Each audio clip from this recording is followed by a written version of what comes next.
प्यारे बच्चों, welcome to Vikram classes. हमारा आज का topic combination and decomposition.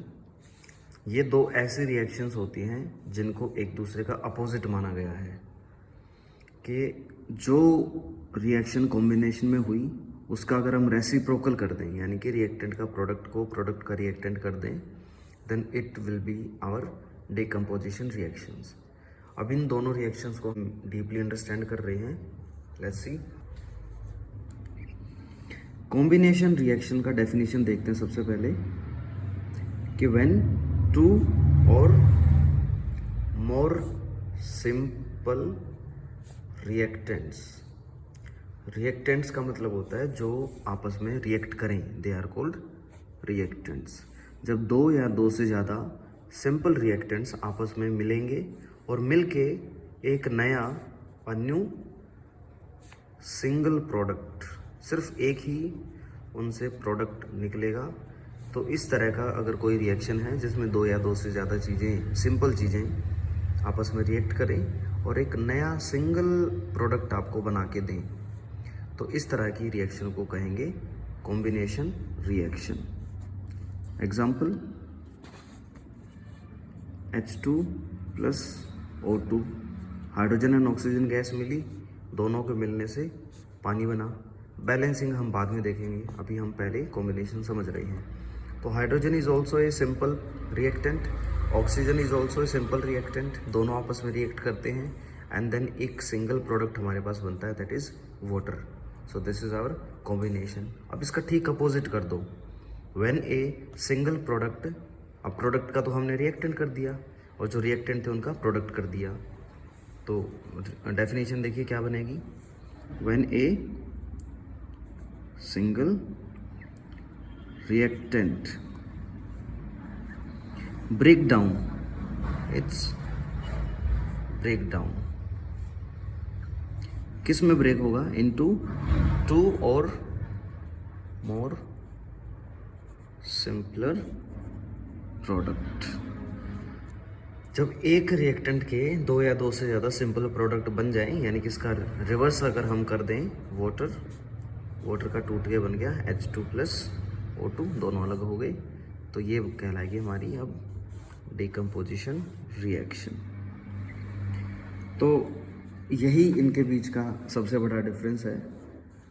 Further अगर हम देखें कॉम्बिनेशन के टाइप्स के बारे में, तो यहाँ आपको कुछ खास टाइप्स नहीं मिलेंगी। सिंपली इसको एंडोथर्मिक और एक्सोथर्मिक के बेस पे क्लासीफाई किया है, बट इसके अंदर वैरायटीज़ हैं डिकम्पोजिशन के अंदर, कि जब तुम किसी चीज़ को तोड़ोगे, ब्रेक डाउन का मतलब है तोड़ना, उसमें चीज़ें जुड़ती थी, इसमें चीज़ें टूट रही हैं। जब कोई चीज़ टूटेगी, यानी कि कोई रिएक्टेंट टूटेगा, तो किसकी हेल्प से टूटेगा? कुछ ना कुछ तो आप एनर्जी प्रोवाइड करोगे। वो एनर्जी आपकी क्या क्या हो सकती है? फर्स्ट नंबर पे वो एनर्जी आपकी हीट हो सकती है, यानी कि by the help of heat you will break down a single reactant into two or more simple product by the help of heat, then it will be called thermal decomposition reaction. If you are breaking by the help of electricity, then it will be called electric decomposition reaction. If you are breaking down with the help of sunlight, then it will be called photo decomposition reaction. Example जरूर याद रखने हैं आपको, तीनों का एक एक example.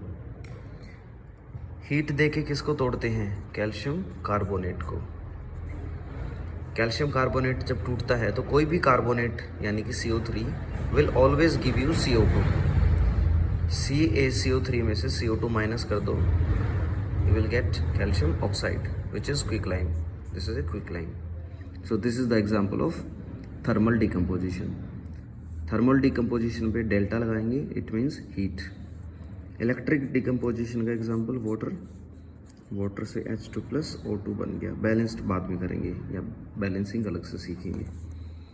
Sunlight का केस में AgCl is a silver chloride, टूट के बनेगा सेपरेट हो गया, Cl सेपरेट हो गया, but you know that Cl alone is not stable. इसको स्टेबल होने के लिए यहाँ पर क्या चाहिए, Cl2, एक क्लोरीन और चाहिए।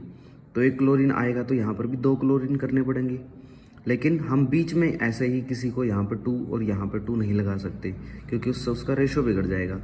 फिलहाल ये रेशो है 1:1 का, तो ये 1:1 का रेशो ही मेंटेन रहना चाहिए। इसको कहते हैं लॉ ऑफ प्रोपोर्शन।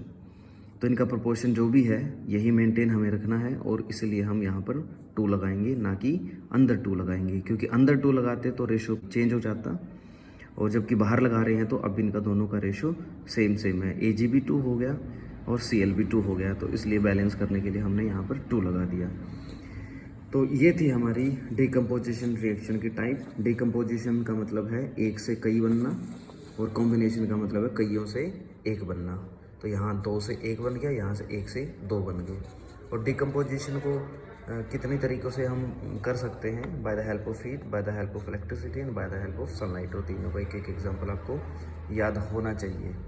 अगर किसी बच्चे को कोई भी डाउट है तो प्लीज़ अपना कमेंट सेक्शन में बताइए, मैं आपका रिप्लाई करूँगा।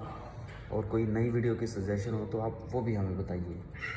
Okay, so this is it for today. If you like the video, don't forget to hit the like button. Thank you.